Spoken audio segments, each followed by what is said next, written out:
Action India TV news, आपकी आवाज हमारी पहचान। पांढरकवडा हैदराबाद राष्ट्रीय महामार्गावर गौवंश तस्करीचे सत्र सुरूच. पाठबळ नेमके कुणाचे? तस्करीला आळा बसणार कधी? पांढरकवडा येथे हैदराबाद राष्ट्रीय महामार्गावरून गौवंश तस्करी मोठ्या प्रमाणात सुरू असल्याचे चित्र सध्या दिसून येत आहे.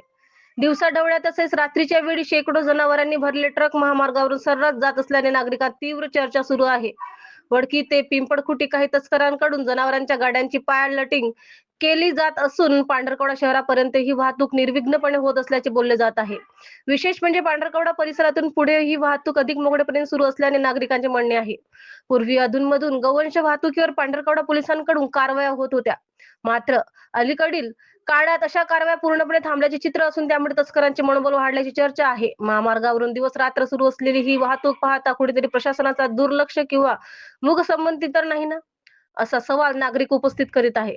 दरम्यान गोवंश तस्करीत सक्रिय असलेल्यामुळे सूत्रधार हा बिनधास्त रोजच पायलटिंग करून गोवंश वाहने पास करीत असल्याची चर्चा पांढरकवडा शहरात रंगत आहे.